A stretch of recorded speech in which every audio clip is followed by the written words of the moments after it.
বিশ্বজুড়ে অর্থনৈতিক অনিশ্চয়তা, ভূরাজনৈতিক উত্তেজনা ও মুদ্রার মান হ্রাস সব মিলিয়ে 2025 সালকে বলা হচ্ছে গোল্ড র্যালির বছর। এখন প্রশ্ন হলো, এই ঊর্ধ্বগতি ডিসেম্বরের মধ্যে কোথায় গিয়ে থামবে?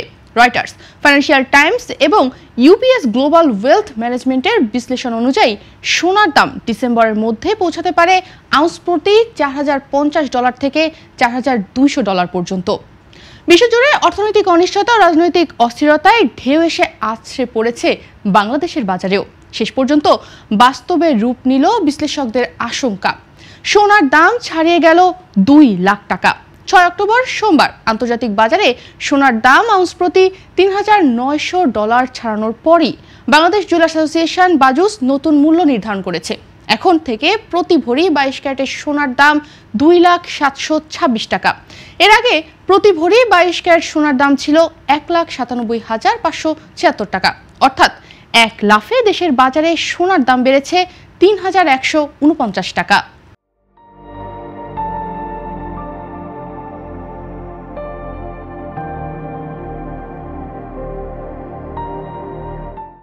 ইউবিএস বলছে, গোল্ডের এই র্যালি কেবল শুরু।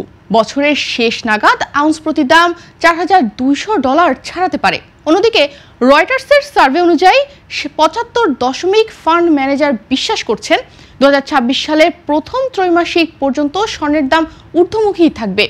মেয়ারেক্সের বিশ্লেষক এডওয়ার্ড মেয়ার বলেন, $4,000 মাত্র মানসিক বাধা। অনেক হেজ ফান্ড এখন সেটি টার্গেট করছে। স্যাক্সো ব্যাংকের কমোডিটি হেড ওলে হ্যান্সের মতে, আমরা হয়তো সোনার নতুন প্যারাডাইম শিফট দেখছি, যেখানে ফিজিক্যাল অ্যাসেটের প্রতি আস্থা আবারও ফিরে আসছে। এদিকে ফাইন্যান্সিয়াল টাইমস যুক্ত করে বলছে, যদি ডিসেম্বরের মধ্যে ফেড রেট কাট সত্যি হয়, তাহলে পরবর্তী 6 মাসে সোনার দাম আরও 8 থেকে 10% বাড়তে পারে। 2025 সালের জানুয়ারিতে বিশ্ববাজারে প্রতি আউন্স সোনার দাম $3,200 থেকে শুরু করে অক্টোবরের মধ্যে $3,900 পৌঁছেছে।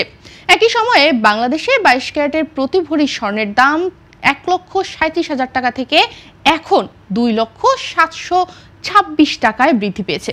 অর্থাৎ বিশ্ববাজারে গত 9 মাসে সোনার দাম মোট বৃদ্ধি পেয়েছে 21.8%, যেখানে বাংলাদেশে সেখানে সোনার দাম বৃদ্ধি পেয়েছে প্রায় 46.5%।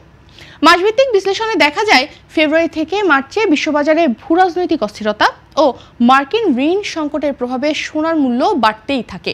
বাংলাদেশে এই সময়ে আমদানি খরচ ও বৈদেশিক রিজার্ভ সংকটের কারণে সোনার দাম ত্বরান্বিত হয়।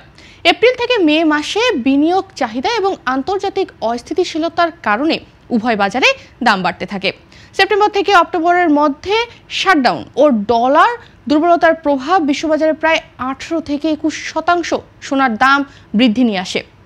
বাংলাদেশে তা প্রায় 42 থেকে 46% পৌঁছে যায়।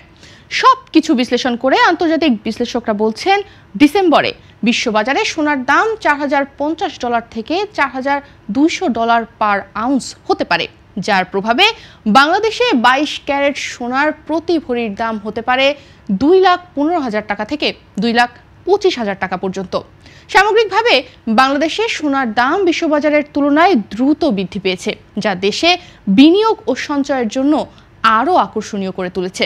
আন্তর্জাতিক বাজারে 6 অক্টোবর সোমবার স্পট গোল্ডের দাম ইতিহাস গড়ে আউন্স প্রতি $3,969.91 ছুঁয়েছে। রয়টার্স, ব্লুমবার্গ ও ফাইন্যান্সিয়াল টাইমসের বিশ্লেষণে বলা হয়েছে, এই রেকর্ড বৃদ্ধির পেছনে একাধিক কারণ একসঙ্গে কাজ করছে। এর মধ্যে সবার উপরে রয়েছে যুক্তরাষ্ট্রের সরকার শাটডাউন ও অর্থনৈতিক অস্থিরতা। 6 দিন ধরে চলমান শাটডাউনের কারণে প্রায় 7.5 লাখ ফেডারেল কর্মী বেতনহীন অবস্থায় রয়েছে। এর ফলে বাজারে প্রবল অর্থনৈতিক অনিশ্চয়তা দেখা দিয়েছে। কংগ্রেসে বাজেট অনুমোদনের অচলাবস্থায় বিনিয়োগকারীরা নিরাপদ আশ্রয়ের খোঁজে ঝুঁকছেন সোনার দিকে। এদিকে ফ্রান্সের প্রধানমন্ত্রী সেবাস্তিয়ান লেকনুর সরকার দায়িত্ব নেওয়ার কয়েক ঘন্টার মধ্যেই পদত্যাগ করায় দেশজুড়ে রাজনৈতিক অনিশ্চয়তা চরমে। ফ্রান্সের স্যাক 40 সূচক 6 সপ্তাহের মধ্যে সবচেয়ে বেশি পতন ঘটেছে।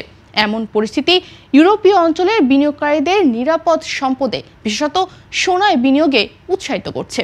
আবার একই সাথে জাপানের নতুন প্রধানমন্ত্রী সানায়ে তাকাইচি প্রো গ্রোথ নীতি গ্রহণের ঘোষণা দেন, যার ফলে ইয়েন মার্কিন ডলারের বিপরীতে 150 সীমা ছাড়িয়ে গিয়েছে।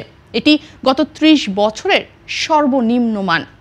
ইউবিএস গ্লোবাল ওয়েলথ ম্যানেজমেন্টের প্রধান অর্থনীতিবিদ পল ডোনোভান বলেন, এই অনিশ্চয়তা বিনিয়োগকারীদের মনে আবারও নিরাপত্তার প্রশ্ন তুলছে, আর এর উত্তর হিসেবে তারা দেখছেন গোল্ড। বাজার এখন নিশ্চিত যে ফেড অক্টোবর ও ডিসেম্বরে 2 দফায় মোট 0.50% সুদ হার কমাবে। সুদ হার কমালে নন ইল্ডিং অ্যাসেট যেমন সোনা সেটি আরও আকর্ষণীয় হয়ে ওঠে, কারণ এতে কোনো সুদ নেই কিন্তু মূল্যের বৃদ্ধি বেশি।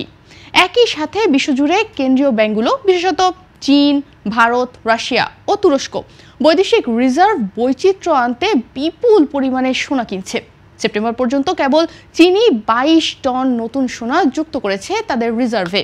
এই বৃহৎ ক্রয় বাজারে সরবরাহ কমিয়ে দিচ্ছে, ফলে দাম আরও বাড়ছে।